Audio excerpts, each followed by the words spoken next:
Okay, so Veronica, you got the topic, right? It was Yes. sent through Facebook, or was it? LinkedIn. What is it? What's LinkedIn? Do you know what it is, Josh? I thought it was for jobs, but It is. Yeah, it is. It's just like it really resumes. is. Yeah. Yeah. It's that. It's a little more social now, I think, than it used to be. But mostly it's just business people posting business stuff. So how did this person? I mean, kind of describe, because I don't know what the. I mean, do you just put your resume up there, or do You just list like your job descriptions and history and stuff, and people looking for someone with that, with your qualities and skills and stuff, will be able to see like your profile if they're searching for certain skills, and like other people can, what's the word? Like they can almost like vote for you, saying like, oh, she's got these skills. I recommend you for certain skills too. kind of vouch for you? Right. So, but then you can also message people. You can reply to like comments on a post, things like that too. Okay, so someone on LinkedIn reached out to you and asked you to do the topic of being ostracized, right? Is that what he asked? Mm-hmm. Yep. So it was a local officer, retired, and he just sent me a message and said, "Hey, have you guys done this? You should." And it was in response to a post I posted about the upcoming podcast that we did last week. Okay. Fuck, what did we do last week? PTSD. Oh, the versus PTSI versus PT. We're fucked up. If anyone watches, they're gonna say it's the We need, alcohol like, we a drink and not the whiteboard. fucking, not We the just need, PTSD like, for a our memory. whiteboard. Josh is youngest motherfucker here, and he was having trouble remembering. At least he has an excuse. I know, but he's got like, a I good got shot in the face. excuse. I Fucking, know. I don't remember shit. Okay, so I guess there's not real Josh and I talked right after I talked to you, and you had sent me that topic, and I know T's not here today, and she said you use a different word than ostracized. I don't know that I felt like I was ostracized. Like it wasn't like I fucking was contagious or anything, but I mean I still did light duty for a while, and some of that was me just saying, somebody asked why you're off, why you in light duty, and it's the cop fucking term in my back. My duty belts hurt my back, or so some people on my squad did know what was wrong with me, and I don't know if they never turned their back on me. Like during the time I was working, they never turned their back on me, but nobody ever really brought it up. But you were also part of a really close-knit, tight group. Like you guys, I think maybe in some agencies, you probably were a lot closer than the average patrol person on a team of 10. Well, my incident, I was already back in patrol, but we were still a tight squad. That is true, because we were just we were just fucking a motley crew of fuck-ups. Not that we fucked up, but I think we did our job right, and then somehow we just ended up back in patrol, pissed off the wrong people. But that happens. But I mean, like, I think what he was alluding to was,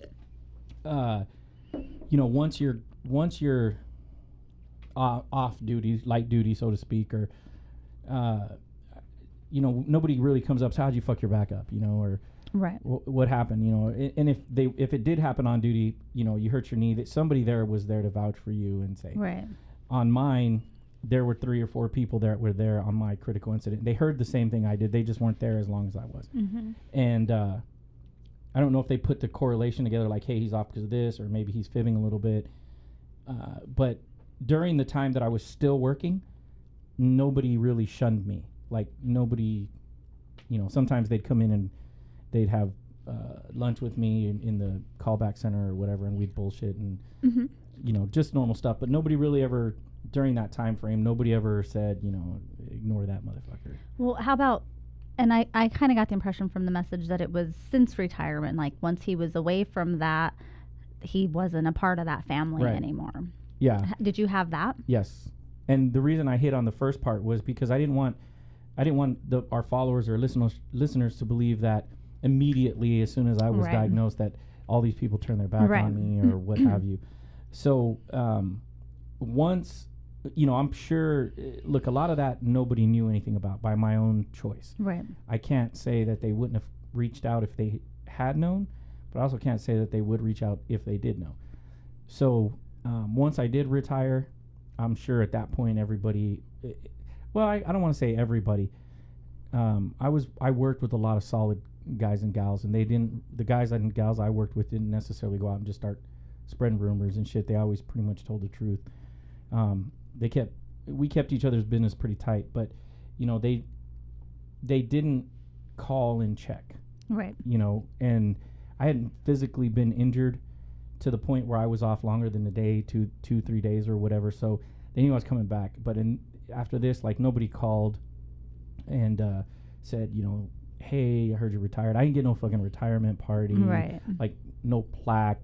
There was no plaque for my years of service or my dedication. Like, that was all just gone. Like, I think in order for me to get my credentials, I had to physically call the chief's office and say, can I get my retirement badge? And that took me about 2 years to get, because I just wanted nothing to do with the department. And after that, even the people that did know, they didn't call and reach out to see how I was doing. And I don't look, the phone works both ways. Right. So I could have reached out to some of those people just as much as they could have reached out to me. So, if I have to give it a 50-50 split, I'm partially responsible for not reaching out to those people. Right. But I don't know that I was in my right mind to reach out and say, right, let's go meet in a corner somewhere and have coffee so I can break down and cry and tell you about my fucking fiasco. You know what I mean? Yes. So, in some sense of the words, I guess I was ostracized, but it wasn't. I don't think it was because. Now looking back, from this point, not because those people thought I was weak. I mean, at the time, I did. They're like, "Oh, he's a pussy. He just took an early retirement." But I think that was the wrong thinking. That was you. That wasn't right. them. That yeah. wasn't them. Mm-hmm. But I didn't have, like, I don't know how to not reach out to somebody, because I'm guilty of it as well. Like, during my tenure, there were people who retired, and I didn't reach out to them. Right. But I wasn't necessarily close to those people either.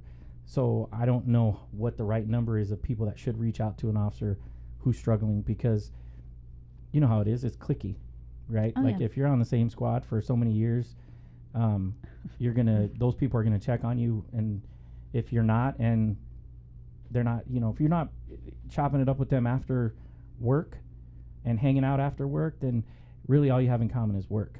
So I don't know how much of that it is out of, I guess, disrespect. Like, I don't know how much of that is out of, Josh is a pussy, or Veronica's weak, she can't do it. I don't know why it happens that way. I don't even know what I would have said, because even when my partners, some of which that had gone before me from PTSD, like, I didn't know what to say to them people. Right. I didn't know how to console them. I didn't feel like I had a dog in the fight with those guys. And now that I've been through the situation, I think to myself, all it would have taken for me was just to be there for them. I didn't have to understand it. Right. Like, those people that have reached out, that have said, hey, let's go get coffee, it's a little awkward at times, but I don't expect them to get into my business, and I wouldn't necessarily spew that just all over them. It's pretty heavy. Sometimes you just want, sometimes you just want a homie there to fucking remember what it was like to be a cop, and hanging out. But like I said, I didn't really hang out with a lot of cops off duty. Yeah. So I did feel it in the beginning. I did feel like, hey, nobody's fucking calling me. Nobody's fucking checking on me. And it did hurt. And so you weren't off while you were still working? Were there periods of time where you were off for like weeks at a time, or were you? Oh yeah, I was off for months. Okay. There was a couple times I was. So off how about during those times? Did anyone reach out to you then and check on you? A couple guys did, but I don't remember what I told them. I sure the fuck didn't tell them that I was hearing screams, like I was freaking out or anything. Again, it's a two-way street. Some of that is my fault. I don't know what their response would have been had I told them the truth. Maybe they would have reached out. And I think it was good for that guy to reach out, because it sounded like in the text that he was feeling that. Right. And when you're in the thick of shit, man, like, you were looking for people to blame, right? Like, who the fuck got me here? Why isn't anybody coming and checking on me? Mm-hmm. And I did have after initially my critical incident, right after my critical incident, like, I had all kinds of people checking on me. My lieutenant checked on me. My commander checked on me. My commander was great. He's like, hey, just take a week off. Don't worry about it. You're not sacrificing any time. This is on me. Like, they looked out for me, but as it kept going, there wasn't enough things in place to keep me from spiraling. And again, you know, if you're in the thick of shit, you don't know what you're asking for, right? And that might have been bad for me, because if some of my homies would have called up and said, hey, let's go out and have some beers and talk about it, like, yeah, I'm an alcoholic now, so we saw how that worked out. But I mean, maybe talking to them and being able, you know, having that, not just the relationship, but just that feeling that you can talk about it without the shame and embarrassment, maybe that would have helped you earlier on, you know what I mean? Instead of keeping it to yourself. And when you did talk to them, just it wasn't about any of that, you know? It's an uncomfortable subject, though. Mm-hmm. Like, I don't know what I would have said if somebody would have reached out and said, you know, hey, you want to talk about it? At that time, I was a mess. So, you know, how uncomfortable is it? I mean, for us now, we have feelings. And now we know we can fucking break down. People aren't going to run away from us. But I don't know. The most common thing I heard was, hey, if you need anything, bro, we got you. Like, you just let us know. Which was cool. I just didn't know what the fuck I needed. Mm-hmm. Right? And, you know, sometimes you should be able to, like, if you got some close friends or whatever, you should be able to reach out to them and say, look, let's just go have some coffee and chat about some stuff. But, you know, trying to hold a space for somebody is rough if you don't know what they're going through. Right. You know, because sometimes all you have to do is just want them to listen, not respond. You're not looking for them to give you an answer back. Right, like, I don't know, I'm hearing these fucking screams in my head, and Josh is going to give me a fucking answer, and then I'm going to be healed, you know? Well, yeah, and they also, if they're not experiencing it, even if they tell you, like, oh, just do this, you might not even care to hear that, because they don't know what it's like. Right. And somebody's bound to say something Stupid. Like fucking doctors, you know, like, you know what you should do? Just work out. The fuck, you don't think I tried that shit?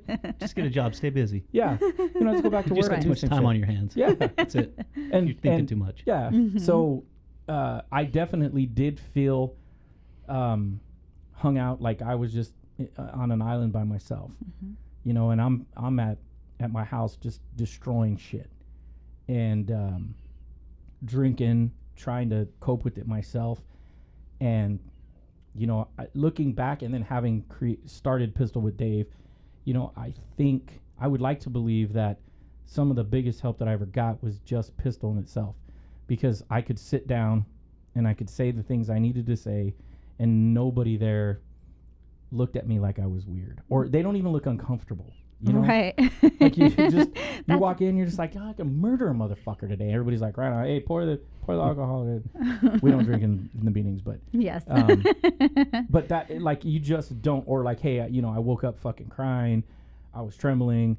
Like, nobody fucking looks at you weird. Right. And I don't know, somebody who doesn't go through that, I don't know what their response would be to that. They would feel awkward, I think, and out of place, like, Right. because they don't understand it, and they don't know, because think about before you know, came up, you know, before all this happened to you, the people before you, if you didn't understand them and they were trying to talk to you and tell you these things that you didn't comprehend, you wouldn't know what to say or do either. I did that with people that left before me. I was like, I didn't talk to them anymore because I didn't know what to say. What do you say to someone if you don't understand what they're going through, you know? And was it because you just didn't talk to them off duty anyways?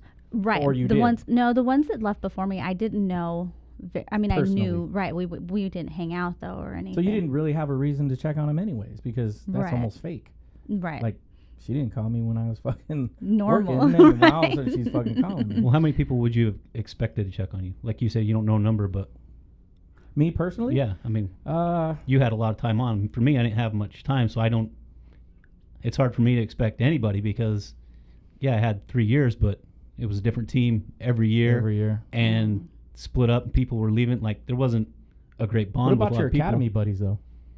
Did you? They all showed up at the hospital, or I mean, in What the about beginning, after? they Like, reached out, but I didn't follow. We didn't keep up with each other. No, there wasn't anybody in the There academy. was one person in the academy with me. I mean, she checked in for a while, and she's been there. But for the most part, like, I didn't expect anybody to.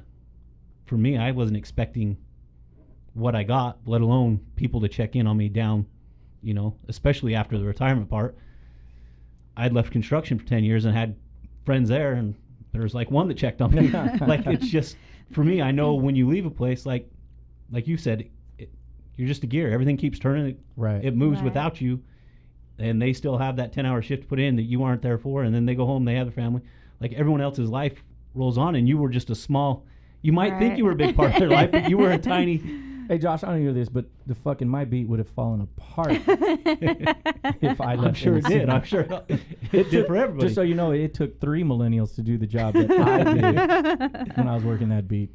But I think when you're in it, I think you get caught up in thinking that You it's mean you more versus to- the world, and why is nobody, and everybody should care. But when you get, like you said, now that you get away from it, like, how much do you expect? I mean, there's people in Pistol that I knew was going through it before I got shot, and I would talk to him when I'd run into him, but I didn't check in on him.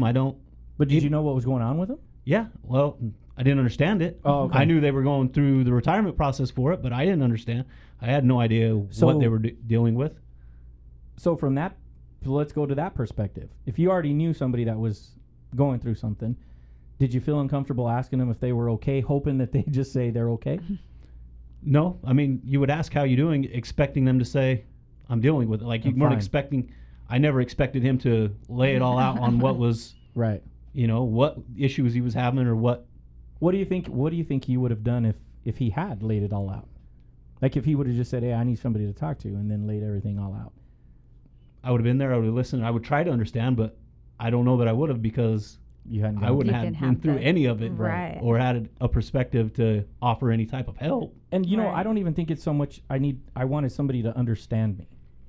I think I just wanted somebody to be there, like, listen, and not pass judgment. Like, in my mind, I was fucking so weak, and I didn't want. I thought they were perceiving me the way I felt. Yeah. Right. So I think the way that you said, Josh, would have been perfect. Like, I don't need somebody to try to understand me, because I don't understand my fucking self. I don't even think the doctors understand us. So for me, I think just being there, one day, I don't even know how many times you would have to. It's just being there when I needed you there. And I don't even think I wanted all of that. I think I felt like I'd been there for 14 years, and I had really good friends. Like, we hung out after work, our families did things. And when I would take time off, like my first time, I think I was gone a couple months, and then a few weeks, I'd go back for a week and then be gone for a couple weeks again. But during those times, like, nobody even just said, hey, how are you? I don't think I wanted them to be in a position to actually hear how I was, because I wasn't even in a position to try to explain how I was feeling. So I think, like, I would have been happy if someone just said, hey, how are you doing? Just something simple and common, because, like, my immediate supervisor, when I was there, would talk to me. But, like, I literally I just vanished once for a couple months, and not one person, like, I didn't get a text, like, where are you? What's going on? Like, nothing. And everybody knew something was wrong with me, but I expressed more physical symptoms, because I had the headache, I had the stupid red eye going on, like, so people could see that I was suffering with something, but it looked more physical. Like, my boss would have me come in, and we'd ice my head, like, just anything to try to help the headaches and stuff, because it literally felt like my brain was on fire. And so they saw that. They saw me in the lunchroom, like with ice packs and stuff. But so people would ask, you know. Did they know it was from the critical incident? Well, so my whole team also had to go see the crazy psych doctor, right? And you know, they used to joke because the whole thing was as a blue ball across the screen, right? So they'd all joke about the blue balls and stuff, and Blue then balls. right, but they would say like, "V, you weren't supposed to answer her. Like, just tell her what she needs to hear, not the truth, right?" Because then she started digging, and so I was like, I just told the truth. Like, I wasn't trying to get anything out of it, and so they'd all seen her, so and they knew that I went in good and I came out fucked up. So it was, you know, it was obvious that something was wrong and everybody knew it, but nobody would like actually talk about Or ask. right, like how and I didn't share with anybody like the depression or, you know, anything like that. I mean, people knew I was angry and always irritated and annoyed. That's what people were able to see, and then the headache stuff, but otherwise it wasn't like they didn't know I was home crying for no reason or, you know, depressed and not caring about anything. They had no clue that any of that was going on. So again, that's that two-way street that we talked about. Right. So, but back, I didn't forget your question, Josh. So how many people do I think should have? I don't know that there's a number set, but there are certain people that. Okay, how many people are you, I guess, disappointed didn't? What would you put that number at? At least a handful, 5 people. There were 5 people who to this day never have reached out, which in my opinion, knowing them as well as I did, that stung, because of all the people that I thought would have, it would have been those 4 or 5 people that would have, but they never did. But again, and I'm not trying to make excuses for them. Maybe they have their own reasons. Maybe because they're suffering from their own shit, and I'm a reflection of what they are. Or maybe they're just fuckers, and they don't have. Maybe you didn't know them as well as you thought. Yeah, maybe I didn't Right. know them as well as I thought. But you know, I'd say probably at least a handful, 4 or 5, no more than that. You would think that. I mean, I used to say, you know, in a 20-year career, you would think you have more than 5 fucking friends in the department. But I think that I think they just don't know what to say. A lot of them, I think, genuinely, which I found out later. Like one of my buddies on my gang unit, he genuinely had no fucking idea what had happened to me, which it shocked the shit out of me. Because when he finally did reach out 3 years later, he's like, "Hey man, where you been?" And I was like, "Motherfucker, I retired 3 fucking years ago. What do you mean, where have I been?" He's like, "What?" And he's like, "I just figured you were hiding in patrol or maybe had got scooped up undercover or something." And I was like, "Dude, how do you not know what occurred?" And they, like I said, I worked with a lot of solid guys and gals, and they just didn't spread those rumors. What I believed they were saying was not the case at all. And in fact, it was the exact opposite. They really held that close to them, which I respect, and I love that. So being in my own head, I'm thinking these motherfuckers, they don't even care, when it just wasn't that wasn't the case. Right. The 4 or 5 that did know, that should have reached out, in my opinion, you know, one day maybe they'll say something to me, and maybe in their own way they'll just, you know, reach out and say something. But I do know the 4 or 5 that didn't reach out, that I thought had reached out, had critical incidents, and looking back probably are a little bit sideways from the career. So maybe they don't want to open that can of worms of like, hey, what's going on? I'm like, I'm a fucking alcoholic, almost lost my marriage, my kids don't talk to me the same way they used to. You know, no, that's an uncomfortable fucking conversation. Right. And I had like my closest friend, I was super hurt when he didn't ever call and reach out. And then I remember talking to him once, and he was like, "You just disappeared. Like, you didn't even tell me that something was going on." Like, were you like, "Motherfucker, you could call"? And he was like, he was hurt that I just didn't even share with him. Like, we talked about everything, and I kept this to myself. So he expressed how he was hurt that I didn't even bother to let him in and let him know something was going on. Okay, so let's use that. Why did you do that? Why did you not share that with him? Well, because I didn't like feelings, right? Like that wasn't me, and I was the go-to to help. I wasn't the broken one, right? And so I just talking about feelings has never, acknowledging feelings and talking about them have never been easy for me. So even before PD? Yeah. Oh, okay. Yeah. And so I didn't know what to say. Like, I think I just still didn't understand it myself. I just knew something was wrong, that I didn't even know how to explain what I was feeling or going through. And have you talked to him since now? Yeah, I mean, we've met up for lunch a few times, and every now and then we'll send, stupid memes and stuff. Memes are awesome.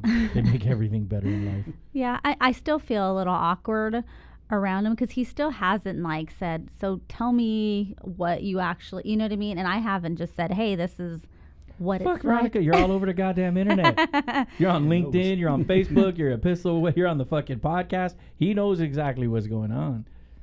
Yeah, and then there are others, so obviously people knew something was wrong before I did, because that's how, I found out about Pistol, was from the person that left before me, that retired before me. So he wasn't even at work, and I don't even know how long before that he had retired. But he just randomly contacted me and said, hey, I heard shit's going on. But not like any of my teammates, nobody had said anything. So I don't know even what people were saying or how it got back to him, of all people. But I mean, I was grateful that he reached out to me, because I would still be fucked up. But he had an answer for you, though, right? Mm-hmm. That's why he reached out, because there was something, hey, there's something for you. Right. You could check out, almost like you could help the person. Oh, yeah, he totally did. I mean, he asked he was the first person that asked, how I was feeling and what symptoms I was having. So he's the first person I told anything to, and he was like, yep, this is what you have. I need you to call. I'm going to give you my next doctor's appointment so you can meet up with her, and I'm going to take you to this group, and you're going to, you'll start understanding it better, and we'll get you through this. And so, I mean, other than that, nobody else would have even known what to say or do. Have you met anybody that that you've told that you can tell is just genuinely uncomfortable? They just want to change the ostracism. I think that's a word. That the guy sounds like an animal that the officer was asking about. Did you feel that? Did you feel ostracized when you were there, or after you left? After I left. So I mean, I think I interpreted it that way, but I think that was just in my head, because I remember avoiding everybody, and it's a possibility that some of my close friends tried to reach out, but I wanted nothing to do with anybody.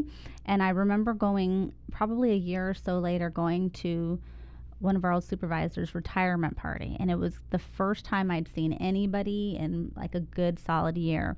And I remember, I mean, but I saw them all, and everyone was super friendly and oh my gosh, where have you been? We missed you.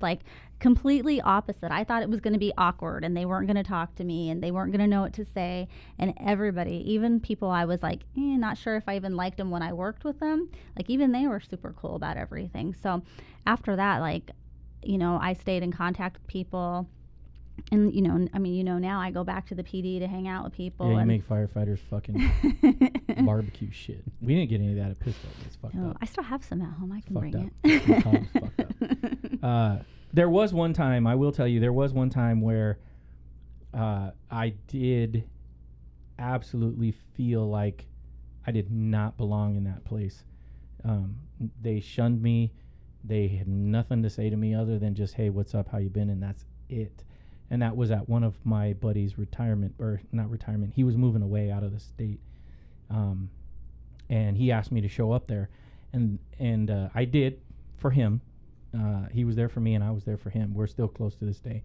So I showed up to our union office, and there was probably 15 people that attended, maybe 20 in and out over the course of the party. And of the, I'll just say 20, 15 of them I worked with personally on the streets in some way, shape, or form, whether it be gangs or patrol or something. And they all knew me by name, by sight. And they all said, what's up? And I sat in the corner alone by myself. One person came and sat next to me, and it was a very, very, I'd never in my life experienced that before. And that was the one and only time that I can honestly feel like I really believe that I made them uncomfortable by being there. And the fucked up part is the guy that was moving out of state retired from PTSD. So they knew he had PTSD, but no one wanted to say a fucking word to me. There was even a guy out of my graduating class, and he came and talked to me. I hadn't seen him in forever. It turned out he had promoted. I think he might have been a lieutenant. And he talked to me for about, he was the one that talked to me the longest, outside of the guy that stayed with me the entire time. But other than that, they say not a fucking word to me. And that was the last function that I went to with PD, because I just was not going to go back. How long after? How long after you had left was that? Oh, fuck, 4 years, bro, 5 years. Well, that's a long time. Yeah. That's a long time. I mean, they could have just walked up and asked what I was doing now, but they wanted no part of me. None whatsoever. And I don't, maybe it's different because I'm a girl, the guys will talk to me all day when and they ask, now we communicate by text, by social media, things like that. But I would say the only ones who ever really made me feel ostracized were like the command staff. Like they avoided me like I had something wrong. They just walked in the hallways. That's right there. Yeah, and there was one time my chief showed up in the lunchroom, and it was my first day back after being gone a couple months. And so clearly he knew I had been on injury leave or whatever for a couple months. And my best friend was also there, and he, the week before, had gotten into foot pursuit or something, hurt his knee, so he was gone a couple days. And this was his first day back also. And my chief, no shit, walked up to us, and so I was here, the other guy was there. He walked up, so he was facing me, and he turned to the other guy, and he was like, "Hey, how are you? How's your knee? Are you feeling better? Like, you ready?" And then turned around and walked away and didn't even acknowledge that I was there. And he knew I'd been gone for months with something, but he didn't even acknowledge, turned around, went to the trash or something, came back, continued talking to him, and then walked away. Fuckers. Those motherfuckers with stars, man. They don't get it. So, Josh, Hunky Josh, the one that everybody loves, you didn't experience any of this? No. Nobody? But like I said, in my head, I wasn't expecting anyone other than the few that did that I knew would. And then even on top of that, I was surprised at a few that did. I wasn't expecting anyone to. I wasn't expecting anyone to, over any of it, over the physical. Like, I wasn't expecting what I got. So I don't think I ever got in my own head that why aren't these people, or why are these people missing? It never came to that. I mean, but I was also told at certain points, hey, the phone works two ways. Like, you've got to reply, or you've got to reach out. So was there ever a point that you reached out to someone and were ignored or wasn't returned? Oh yeah, absolutely, absolutely. To this day, as a matter of fact, to this day, I think that's where you get that feeling. Like, there are some genuine people that are just fuckers and they're not going to respond. Yeah. I know you saw my fucking text, dude. Right? You were not talking to me, but stupid. But it does work two ways, and it's not a reply when I say two ways. I mean, I can pick the phone up and check on you just as much as you can me. Yeah. But it's very true that our lives do go on. Your life's different than mine. Mine's different than Veronica's. Veronica's different than yours. But there's not really, you and I, the four of us just went to a baseball game together, right? Like, it doesn't take much to extend that. And maybe you just don't get along with the person. That's fine. But to check on somebody, because there's that old saying, never look down on a police officer, because one day, you might be looking up at one when he's saving your life. But in this context, like, even if I did reach out, I'm going to be very selective now, not then, because I know who's going to pick up the phone, right? Like, if I not once in the room, not once have I ever texted either one of you and you not replied back in any capacity. that goes without saying for anybody in the organization. Like, and I think that's everywhere. And you might not talk to somebody else that's in another group, but if you did, they'd pick up the phone. Because if I'm calling you, it's a fucking problem. Right. Or we had something planned. But for you, you didn't. I asked you when we talked about this last week, when we were prepping for this. So the people that call you now, they still check on not only your physical injuries, but your mental injuries as well? There's a few in the mental. They know I'm a part of Pistol, and they'll ask if I'm still going. Or the one sergeant that always reached out, he said he could tell a difference when I started going. Like, I've heard him tell other people that he could see a difference in me when I started going, and along those lines. I mean, they don't get into what it is or they're genuine what I'm dealing with. But, and I can also say, in dealing even with the physical, like, I felt like anyone that was a motor, I think, had more understanding and compassion. Maybe because a lot of them get injured a lot, but it seemed like even if I just ran into one that probably had over 20 years on, he could sit down and talk to me for an hour and ask, and it felt genuine. Right. And I maybe, did an accident with the guy one time.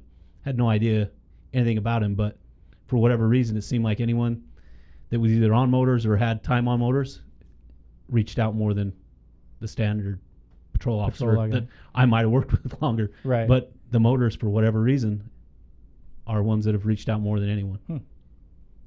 That's kind of weird, because those motherfuckers are assholes. Well, like the I said, guy who reached out to me is he a was motor. a motor. Yeah. The only thing and he's I a can think fucking is asshole too, I know. that they He is. had those injuries, they dealt with things along the way, like, and they see a lot of shit. Yeah. I mean, Yeah, those fatals, man. Like, those guys are fucked. Those are like one above kitty crimes. Like, in the basement of hell's kitty crimes, and then right above that is motors, because those guys see some fucked up shit. So how much? So I'll tell you, for me, so like when I meet people for coffee that aren't fucked up, our conversation usually doesn't go very long for me being fucked up. Like, that's not the topic that we choose to go after, unless they're asking me directly about Pistol or something. But other than that, it's just two people fucking cutting it up and having a good time. And I think that makes me feel more normal when they do that. If I'm having a cigar with somebody and we're not, that's what I need to heal for me. Just to be normal. Just not to be, to sit just to and fucking not to feel normal. always be in this Right. and talking about this. Yeah. Yeah. And I think that's what maybe the people that aren't fucked up should understand, is that I don't need you to show up and try to fix my head. Or, Right. you know what I mean? I just want you to make me feel normal. Just do what we used to do. Right. Be how you were to me before this shit happened. Right. Well, but before you could, before you'd be like, man, fuck these motherfuckers, I'll kill them all. But now you really can't say shit like that. Because they think They we're think really this good. motherfucker's for real. Yes. So when you do, you said you meet some guys for coffee or whatever. What's the conversation? Are they just like? But your shit was how long ago now? 2 years? 3 years? over 3 years.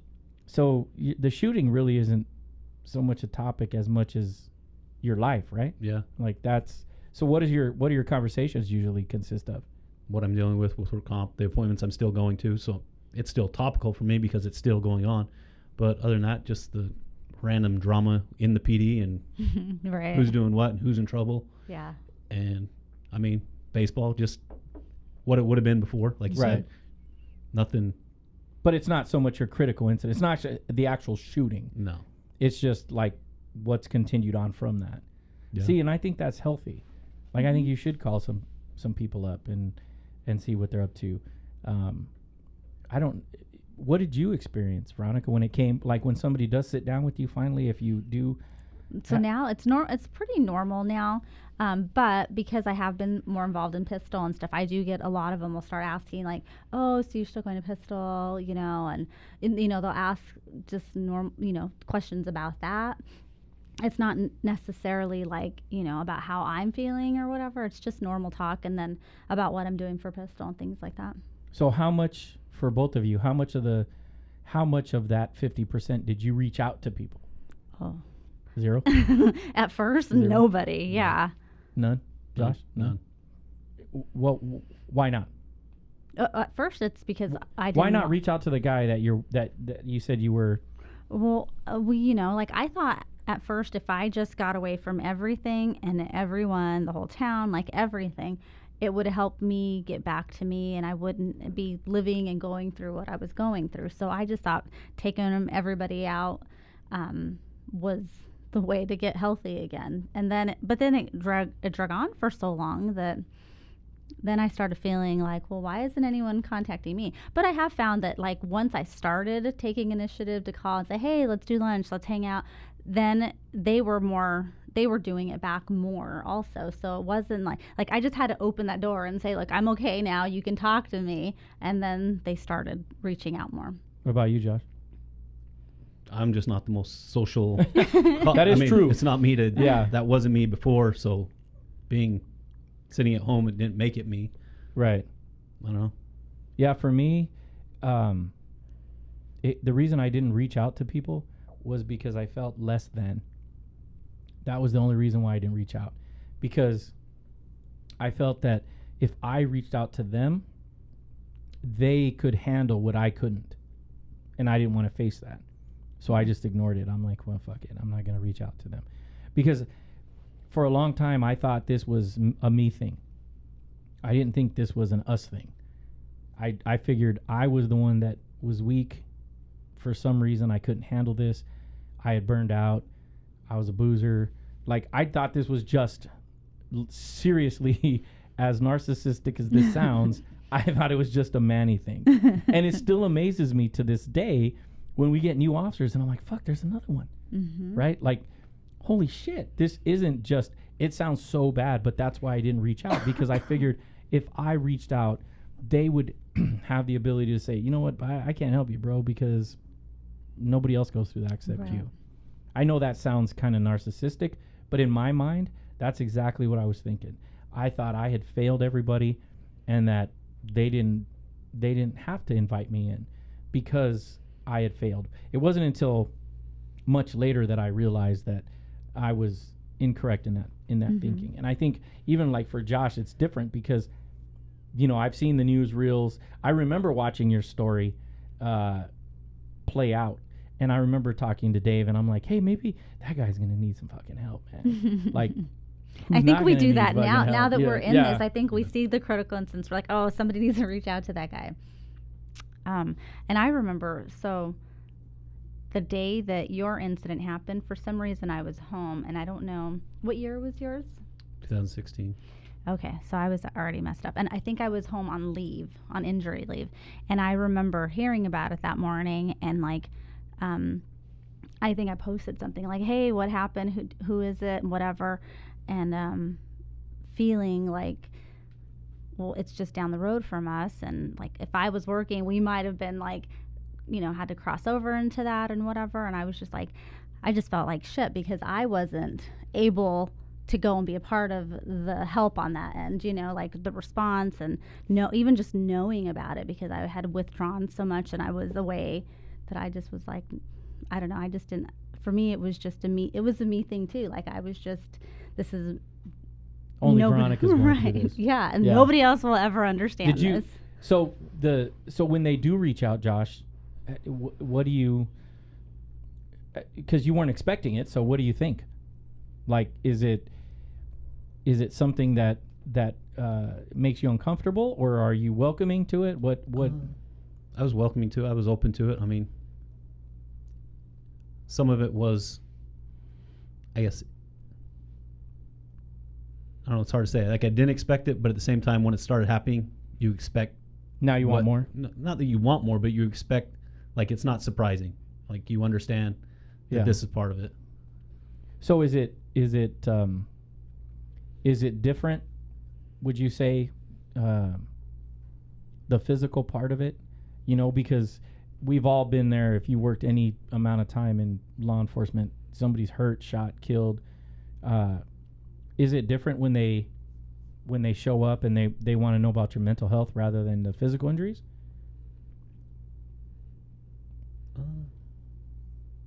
It wasn't for me because I had already, before it got to that, I already been to pistol and I already understood it more. So It wasn't I never went through that. Right. This is only me.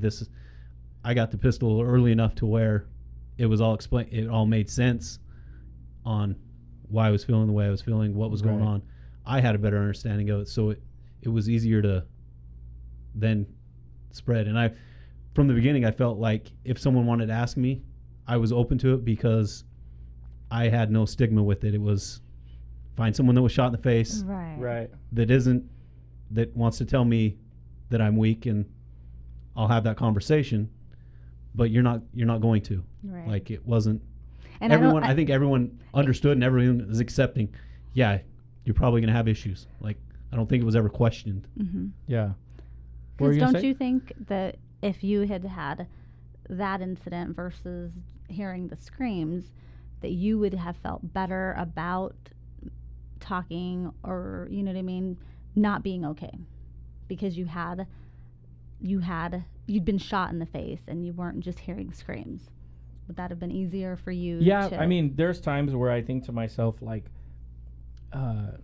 Dave or Josh, like, your shit, like, nobody can dispute that. Right. Nobody can dispute that. I don't want to fucking be shot. I damn sure don't want to be shot in the face. Yeah. I've heard Dave's story enough, and he just got shot in the gut. I mean, there's much more to that because of Carlos and stuff. Right. But it's really hard because sometimes I was in my head a lot, and I would look at people and I'm like, are they not talking to me because they think I'm fucking crazy because I hear this shit in my head? Or are they not talking to me because they don't believe that I'm hearing this shit in my head? That was the thing. Like, this whole thing with being ostracized, and for the officer that reached out, it's not the way that you think it is, right? They're not purposely saying, Oh, he's Veronica's gone. got We're done. cooties. Yeah. Don't fucking talk to her. Like, there are some departments that say, she's on mental health, leave her alone, which I think is incorrect. I don't think you should say leave her alone or let her stew in her own shit. But I think overall officers as a whole are caring people, and they want to check on you. Sometimes you just don't know what to say to somebody. I've never been shot in the face, so had I stood over you, I don't know what you need at that point. What I think you need is doctors, not me. Right? I can't just say, hey, paramedics. Josh, let's fucking, let's go to a ball game. Now I can tell you that the healing part of your mental health is what we did last week. But like going to a game, like Josh and I had to go to, like, we went to a game. He goes to games all the fucking time. I haven't been to a Diamondbacks game in probably 6-7 years. And my wife and I joined Josh and Brittany, and I step out of the parking structure to get on the elevator, and I'm like, holy fuck, I do not belong here. And that was a small crowd. It was only 20,000 that day. And I was like, holy fuck. Like, too many fucking people around me, near me. But again, Josh is there. And if Josh is there, then I'm good. Right? And like those kind of things, that's the kind of stuff that I think in time, when you feel that way, when your partners want to reach out to you, like, hey, let's go to a ball game. Like, you just have to, if you're not fucked up, you just have to respect the fact that, hey, we're not okay in crowds sometimes. Or that kind of stuff goes without saying. But for me, it was just really those 2 times that I told you, the handful of people that I thought should have reached out, and then that going away party. But other than that, I just don't think that they were given enough information to check on me. Right. And that was my fault. Mm-hmm. And I don't even know why I didn't tell people, to be honest with you. Looking back, I don't know why I didn't tell people. I just heard screams, and I'm not dealing with the call correctly. Because you didn't understand it when you were still there. I mean, going right. through it, yeah. It takes time. It's easier to talk about it after you understand or know what you're going through. And when you're feeling better, you're in a better place. You can explain it, and now you know, I can. right? Yeah. Now I can, but I guess so I'll start with Josh. What would you say to an officer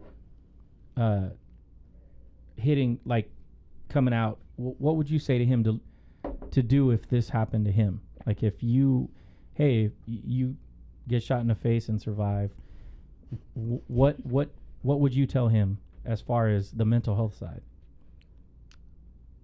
To get help, whether it be pistol from the beginning, to get an understanding of all of it and how it all equates and everything. I think that was the best part for me, is being able to go to pistol and listen to everyone's stories and have my wife sit there and tell me, you do that, and finally have it be an explanation of why I was feeling the way I was. For me, it was I was just shot in the face. Yeah. I'm dizzy, I have headaches, I stay up, I was shot in the face. Like, that's what I'm going to get. But getting the pistol and having it be something, having it be PTSD, now I can get help with it. Maybe I don't have to have this the rest of my, maybe this isn't, as the doctors kept telling me, the new me. Maybe maybe there's something, maybe I can, get rid of some of this and the new me can function better than I am now. So, but at the same time, it's hard because there are people that I've said, hey, you need to come. And they've said, I want to come.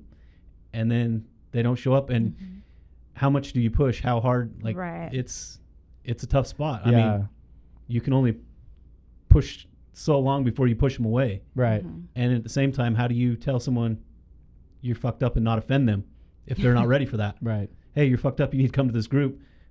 If they don't want to hear it, now you've just pushed them farther away. Right.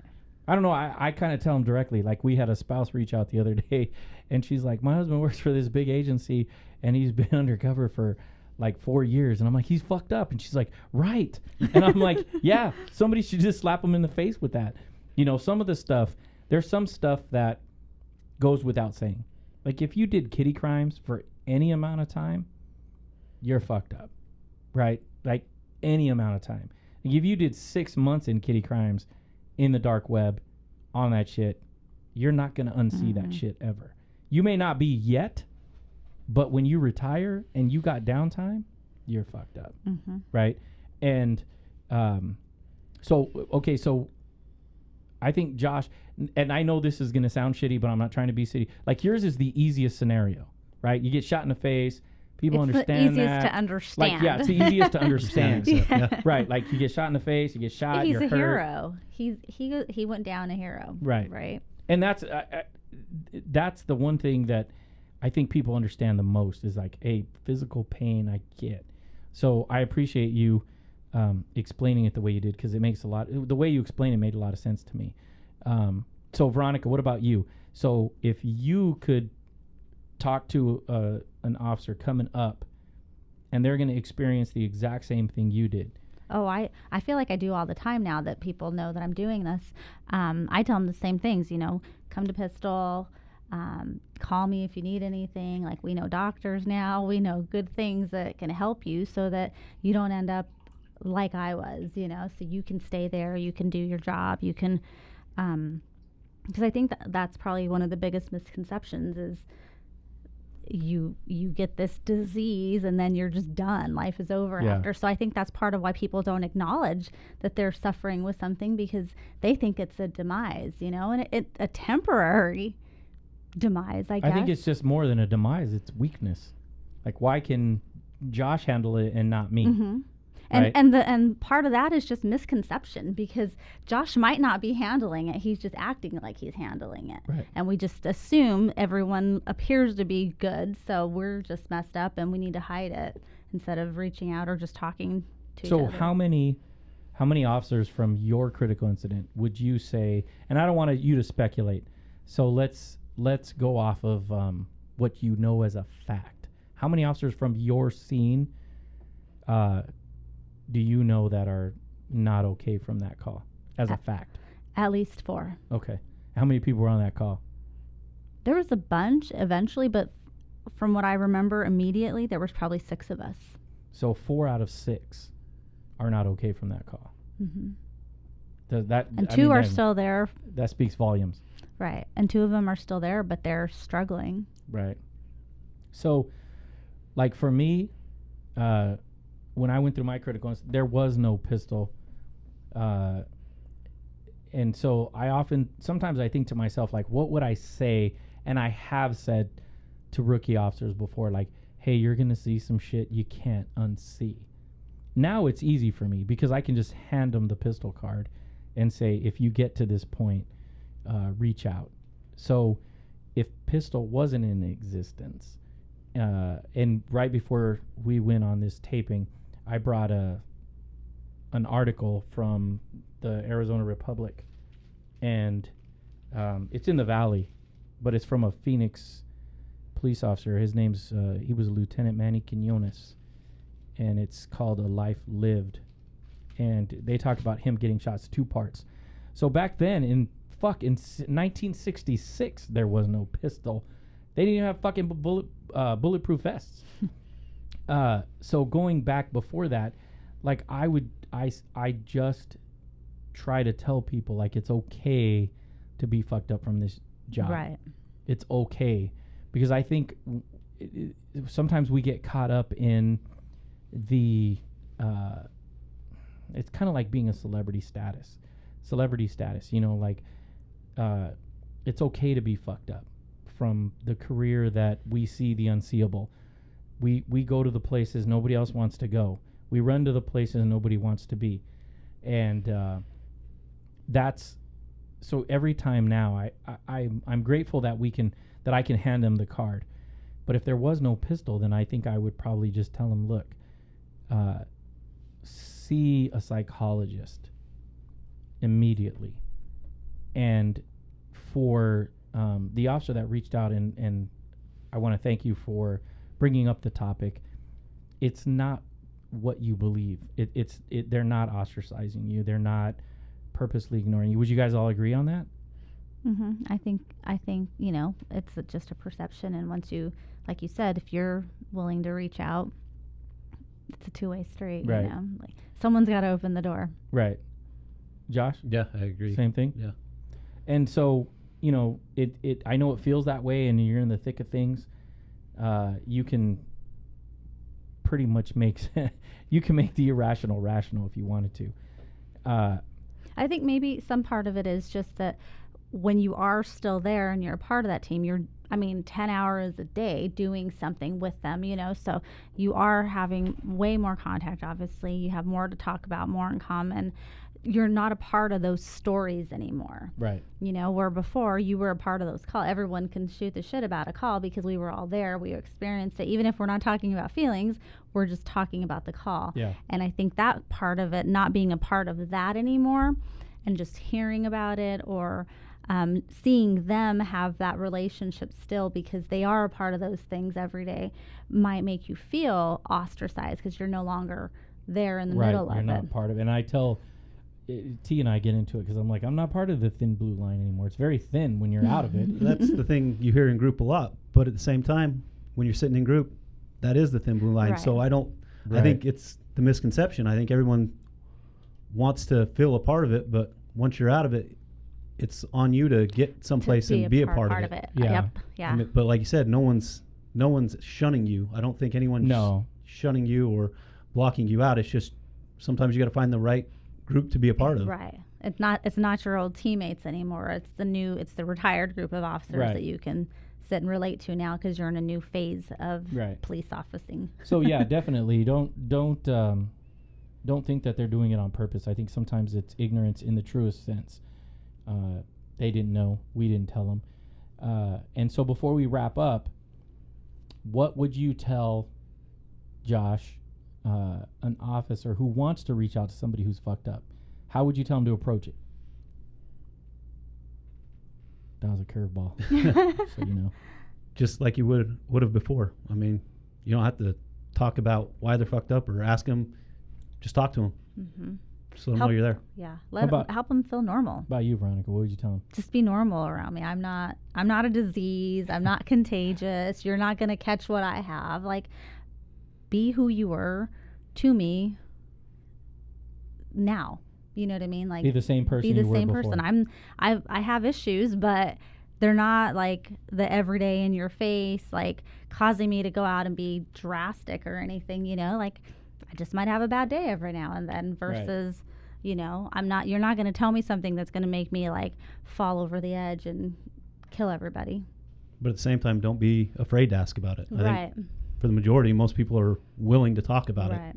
Yeah, we're open books for sure. So what I would say is, you know, where you can, like Josh said, you can ask whatever you want. And if you don't want to ask, I don't care. My issues are not your issues, just like your issues are not my issues. But if you need me to hold a space, I'll hold it. And if I was talking to somebody who was going to reach out to an officer who was messed up, you know what? Just treat me like a fucking cop. Mm-hmm. Like, Right. I'm a normal person who lived that career, and I'm out of it now, and I want to know what the fuck's going on in that world. I see it in the news, and it's kind of fucked up. But, you know, if you reach out to me and ask me about coffee, you know, just expect, you know, if you ask me how my life is now, it's way better. I'll tell you about Pistol. I'll tell you about the shit we're doing. Had you reached out to me when I was in the mix of shit, like, I would have said, you know, I'm an alcoholic. My wife doesn't want to talk to me. If those are things you can't hear or you're uncomfortable with, then don't ask. I'm cool with that. If you don't ask, I won't tell. But definitely at least make an effort to say, you know, let's get some coffee. You know, I want to hear about the cool shit and all just like the high school shit, you know. Who's in trouble now? You know, who's fucking who? So I appreciate that officer reaching out to us on LinkedIn. And if you guys have any questions or a topic or for any one of us specific, whether it's me, Josh, Veronica, T, Mark, April, anybody that's been on the podcast, you want to see back, just let us know. And with that, we'll wrap up. Josh, I know I don't know what the fuck you're drinking. Uh-huh. It's cold brew. Starbucks. Right. Yeah. So to us and those like us, yeah. And we'll see you on the next one.